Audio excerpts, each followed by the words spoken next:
The day I knew everything would come unglued, the intern in finance asked me where to buy a badge lanyard.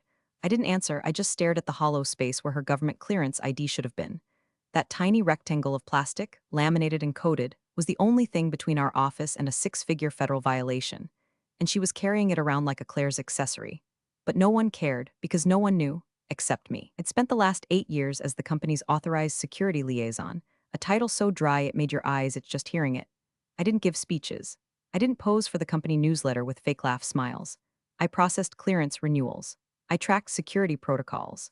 I sat in on audits and made sure the Pentagon never had a reason to send us one of their polite emails, the ones that read like friendly notes but carried the weight of a shutdown. You don't mess with those, you don't lose track of those. You especially don't hand their job off to someone who thinks a polygraph is a fancy home speaker.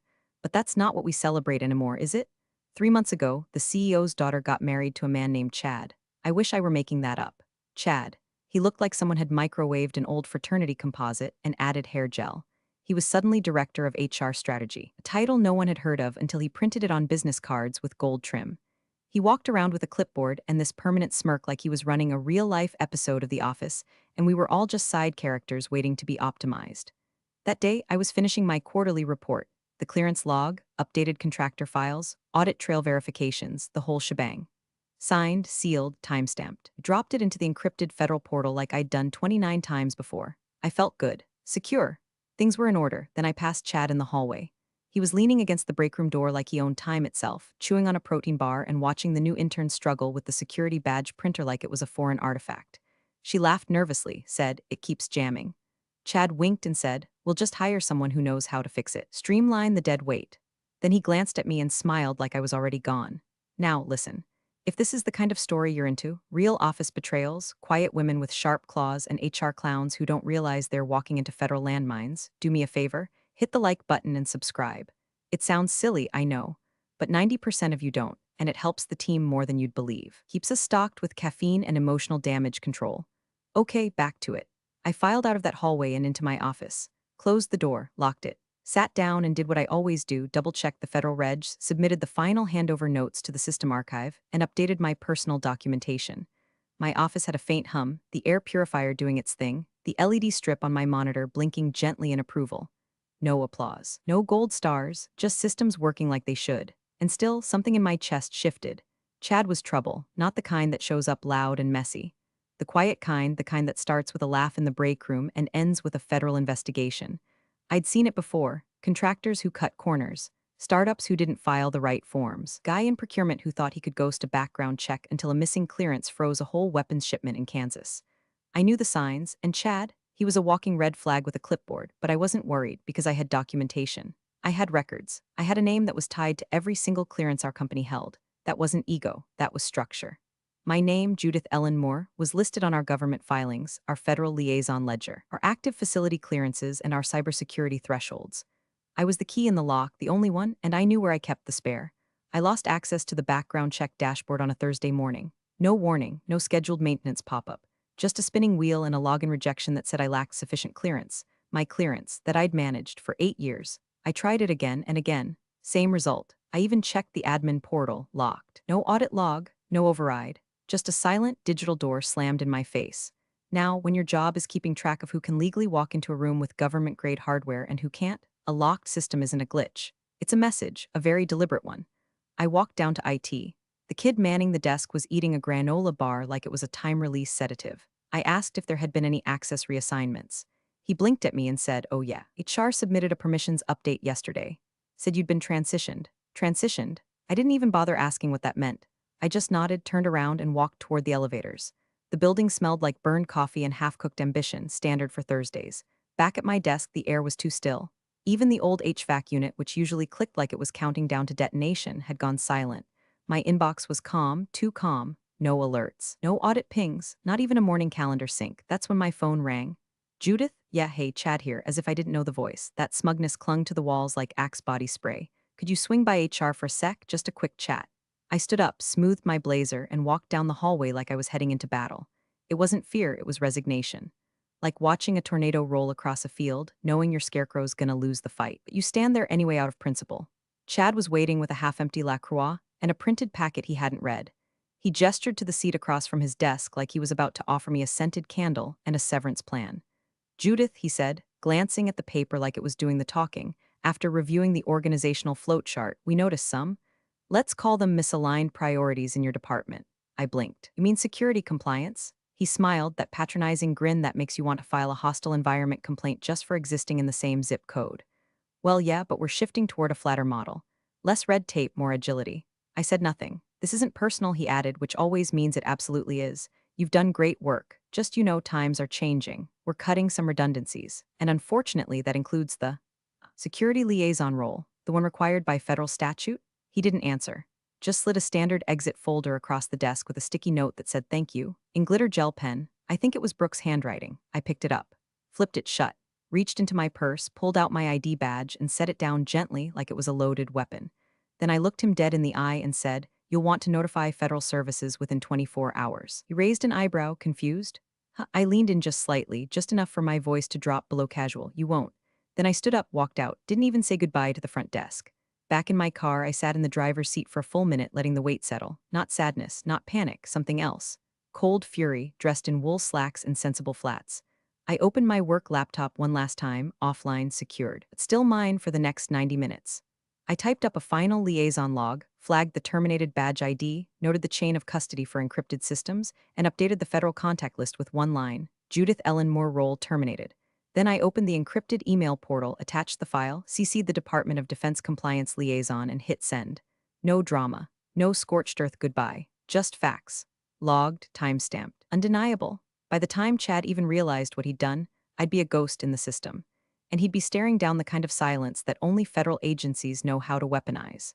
Brooke, who once asked me if DoD was the name of a new software platform, was now listed as the acting liaison on our internal directory. I saw it while scrolling through the company's freshly redesigned org chart, which Chad had posted on LinkedIn with the caption, "Trimming the fat, flattening the curve, future-proofing." He'd also attached a picture of himself standing in front of a whiteboard with arrows going in 7 directions and the word synergy circled 3 times. Brooke's new role officially was Security Compliance Specialist, provisional. Unofficially, she was a 22-year-old intern with a minor in marketing and a Canva addiction. Her job before this? Summer lifeguard. No clearance, no federal training. Just a spreadsheet of names she color-coded by zodiac sign. I know this because she posted a TikTok about it. The caption said, "When her new job lets you touch gov files, zany laptoplocked #girlboss #clearancequeen." I watched it twice. Once to confirm it was real, once more to screenshot the open document behind her. It was a subcontractor onboarding form, with the SSNs clearly visible. I didn't laugh. Not then. Instead, I opened up the federal contract bulletin and searched our company's ID. I still had read-only access through a public portal. The most recent activity showed a pending award review for a joint task order, one with a 48-hour submission deadline. That meant time-sensitive documents. That meant signatures. That meant someone, Brooke, was supposed to file a clearance at a station, verifying that all personnel on the task were vetted, approved, logged under federal oversight. Except she didn't, because she didn't know how, because Chad didn't tell her, because Chad didn't know. Instead, he was bragging during a fireside chat on the company's intranet about how much money they were saving by cutting the bureaucratic bloat. He used phrases like legacy inefficiencies and agile compliance, like he was pitching a startup and not describing a federal contractor who, by law, needed someone like me just to exist. It already missed 2 procedural check-ins. The encrypted drive used for background report storage was expiring. Auto-locking. The renewal forms, still in my inbox when they shut me out.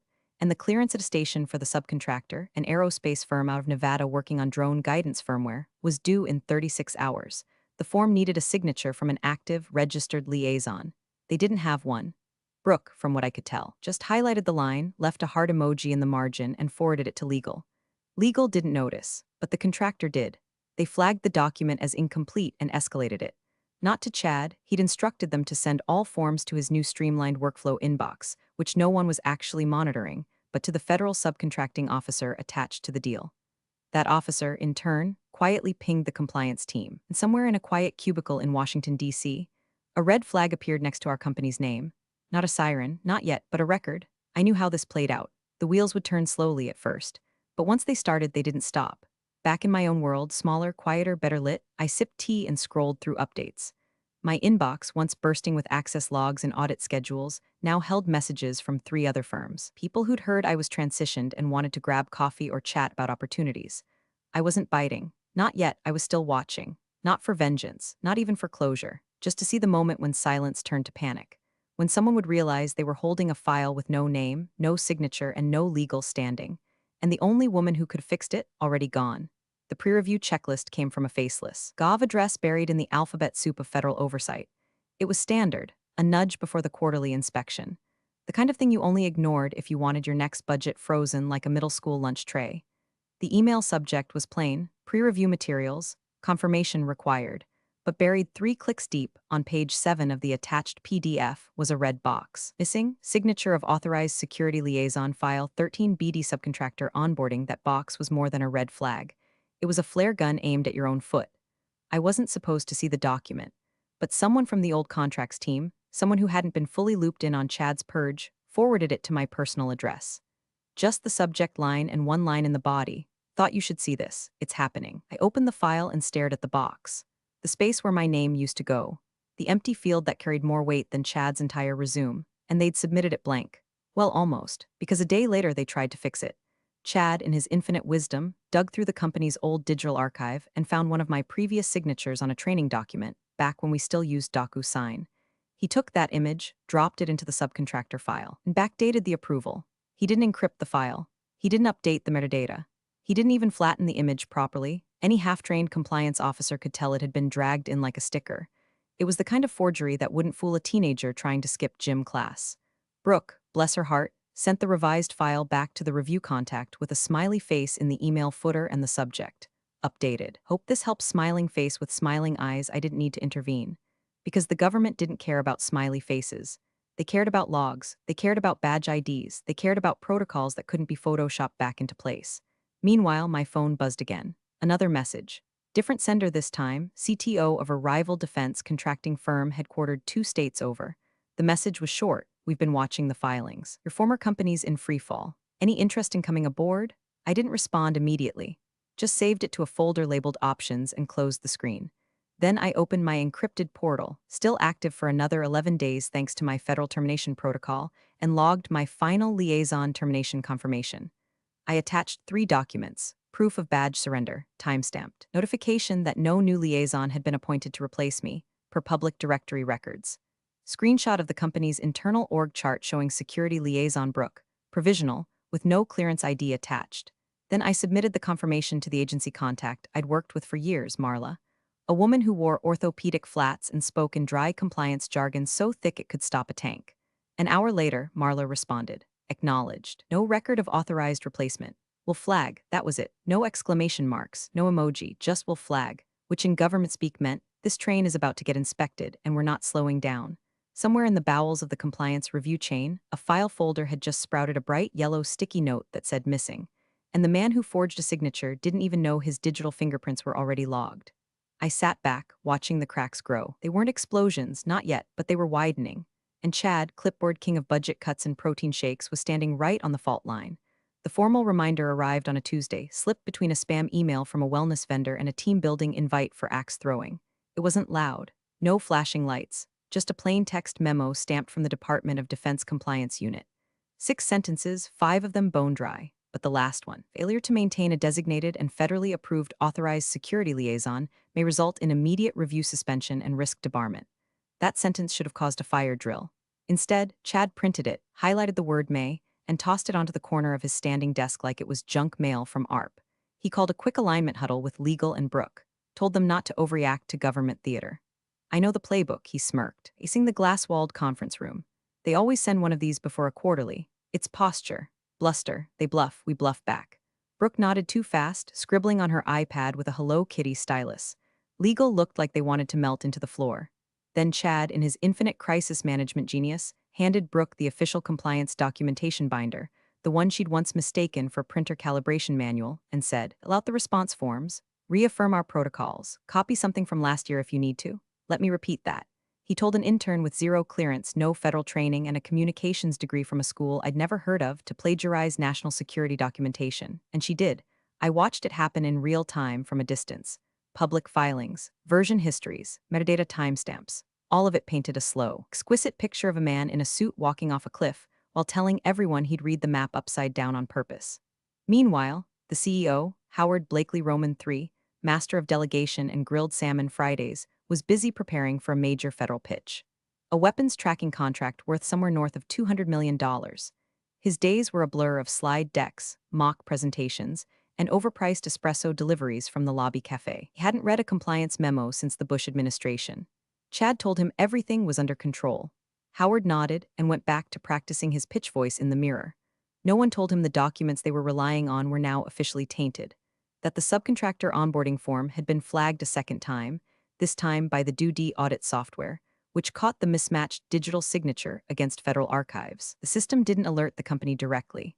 It alerted the liaison on file, which technically was still me, so I received a ping, not a full alert, just a low-level audit flag tagged to my profile.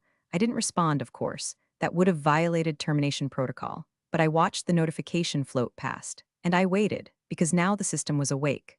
The wheels were turning. Chad had built his entire reorg on the fantasy that no one reads the fine print, that the government doesn't notice missing names or mismatched logins, that oversight is theater and structure is optional. But the government doesn't forget, it archives. And while Chad was bragging to Brooke about streamlining our legacy hierarchy, somewhere in a secure data center in Virginia, a flag was raised. A timestamp logged. A missing credential noted. They didn't need to make noise. They didn't have to send agents. All they had to do was wait, just like I was. Audit week hit like a snowstorm no one believed in until it was halfway through the lobby. The Department of Defense sent over their liaison name 5 days in advance. H. Ramos, notoriously no-nonsense, known in the contractor world as the Reaper. Not because he yelled. He never raised his voice. He just showed up, asked his questions, and quietly killed careers with a clipboard. Howard, the CEO, caught wind of Ramos's assignment and spun into high-performance mode. Suits pressed, speech rehearsed. He even had catering brought in for the review, lobster bisque and beet sliders, because nothing says we're not panicking like artisanal soup in glass ramekins. Behind the scenes, though, things were fraying at the seams. It started with badge issuance. The security printer wouldn't load. Not because of a jam, because no one had renewed the biometric sync license. That used to be my job. Renew it every 90 days through the secure portal, verified through dual authentication with my government badge, and a private key I kept locked in a desk drawer. No one had touched the portal since I left. The license expired. The printer stalled. So Brooke, in a stroke of pure toddler genius, printed audit visitor badges using the company's marketing template, complete with Comic Sans and a watermark that said "Welcome to the team." Next came the access logs. The audit required a 30-day history of secure facility entry. Chad had assumed this would be automated. It wasn't. The access management software dumped raw logs into a server I used to sort through daily, flagging anomalies, reconciling clearance levels, updating expirations. Brooke didn't know how to log in. The logs were blank. Actually blank, as in 0 entries.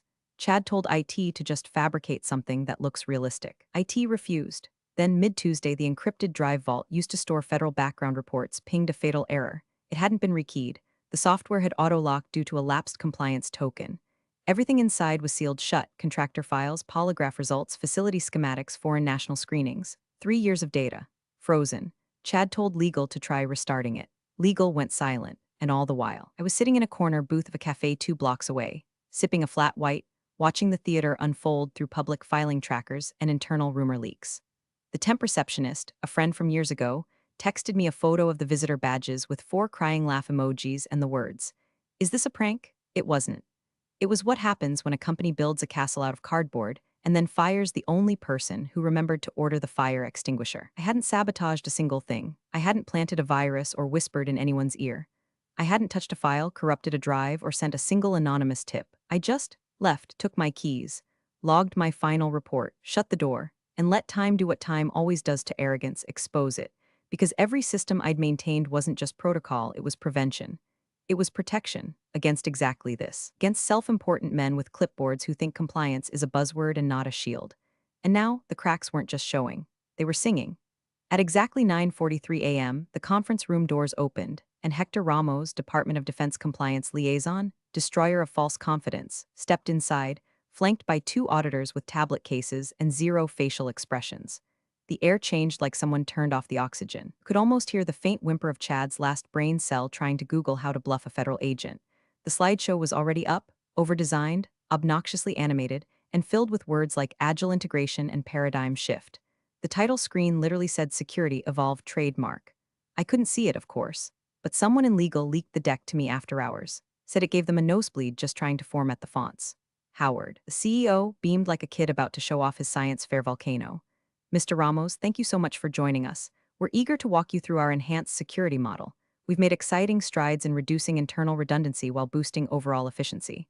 Ramos didn't blink, just sat down, pulled out a checklist, and said, "Before we begin, I'd like to speak with your current authorized security liaison." Pause. Confusion. Everyone looked at Chad. Brooke, seated off to the side with her iPad and her third energy drink of the morning, fumbled. Well, technically, Chad jumped in.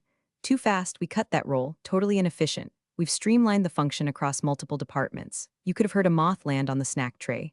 Ramos slowly looked up, not surprised, not angry, just noting, like a surgeon reading an x-ray of a patient who swears they feel fine while their rib cage is missing. He clicked his pen, made a single note. Then he said, "Excuse me a moment," and stepped out of the room. He didn't slam the door. He didn't glare. He just walked out with the quiet finality of someone about to initiate an event horizon. Inside the room, panic began to flicker like a loose light bulb. Howard leaned toward Chad, whispering something urgent. Brooke looked like she was trying to become one with her chair. Legal flipped through a binder so fast pages ripped. 2 blocks away, I got an email from Marla, the same government contact I'd filed my final report with weeks ago.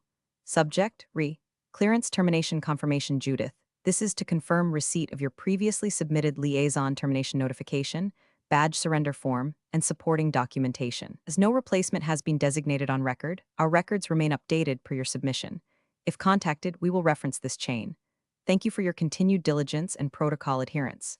CC'd on the email, H. Ramos. I didn't smile, not exactly, but the corner of my mouth did twitch as I stirred my coffee, because now it was real. It wasn't just cracks anymore. It wasn't just missed renewals or toddler-level forgeries. It was procedural confirmation that the entire foundation had collapsed, and the very man who dismissed me with a smirk had just told a federal officer that the most legally required role in our entire security framework was inefficient. The worst part? He believed it. Chad truly thought cutting my position made him look decisive, bold, disruptive. But the only thing he disrupted was $200 million worth of federal confidence. And the call Ramos was making? That wasn't just a courtesy. That was the opening move. When Ramos returned, he wasn't holding a clipboard anymore, just a single sheet of paper. The air inside the conference room had gone still, like someone had vacuum-sealed the entire floor. Even the digital slideshow had frozen mid-transition, some glitchy PowerPoint animation stuck halfway between compliance strategy and streamlined solutions. Appropriate. Ramos stepped to the head of the table, set the paper down face up, and straightened the sleeves of his government tissue suit jacket like he was adjusting the tension of a noose. He didn't raise his voice. He didn't need to. As of this morning, he said, the Department of Defense will be suspending all active and pending federal contract activity, with your organization pending further investigation into protocol violations. Dead silence. Howard, the CEO, blinked twice. "I'm sorry, what?" "You were required by law," Ramos continued, his tone flat as stone, "to notify the relevant federal departments of the termination or reassignment of any authorized security liaison within 72 hours. Your last notification on record is dated 6 weeks ago." Chad looked like a balloon that had just realized it was hovering over a bonfire. We didn't know it had to be submitted formally," he stammered. "I mean, we assumed that." Ramos held up the piece of paper like a priest reading a list of sins. "No emotion, just facts. She did notify us." He turned it around so everyone could see. "My name, my timestamp, my encryption signature. Clear as daylight, Judith Ellen Moore. Liaison termination confirmation. Received, logged, and acknowledged." "She followed protocol," Ramos said. Then he let the pause hang, heavy and surgical. "You did not." Howard's jaw moved, but no words came out. His skin had gone the color of wet chalk. He looked at Chad the way a captain might look at a drunken sailor who just lit a cigar next to the gunpowder barrel. Chad opened his mouth again, something pathetic forming at the edge of his voice. Another deflection, probably about systems migration or interdepartmental overlap, but Ramos wasn't listening. He placed the paper back down, tapped it once, and said, "Our formal report will be filed within the hour. Until further notice, all government-facing operations are frozen. Access to secure platforms will be revoked. Facility clearance suspended. Contractor engagements paused." Brooke made a small choking sound. Her iPad clattered to the table like it was trying to escape her. Legal didn't move. One guy literally closed his laptop and folded his hands like he was praying. And Howard just sat back in his chair, exhaling a breath he probably didn't realize he'd been holding since Ramos walked in. "You said it was streamlined," he whispered to Chad. "You told me we were covered." "I thought," Chad began. But Howard cut him off with a single gesture. The kind of motion that ends conversations, careers, marriages, maybe even bloodlines. There was no anger in it, just fatigue. Man realizing that one nepotistic hire had detonated the structure of everything he'd built over 2 decades. Across town, I refreshed my inbox. Marla had sent a second note. Status officially changed. Suspension under review per Clause 14. You will not be contacted further unless testimony is requested. We appreciate your compliance history. Clause 14. The one no one ever wants to hear. The one tied to debarment, blacklisting, and loss of eligibility for federal work across all related sectors. The kind of clause that makes shareholders sweat and boards start drafting early retirement packages.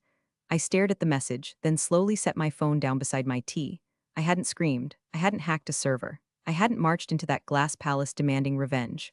All I'd done was my job, and when they tossed me out like a paper clip, I let the absence do the rest. At 7:12 the next morning, federal access was revoked. Not paused, not under review, revoked. Security keypads at every branch facility blinked red. Every terminal linked to secure servers locked mid-keystroke. The encrypted storage arrays went dark. Contractors were locked out of job sites. Badge readers failed. Emails bounced.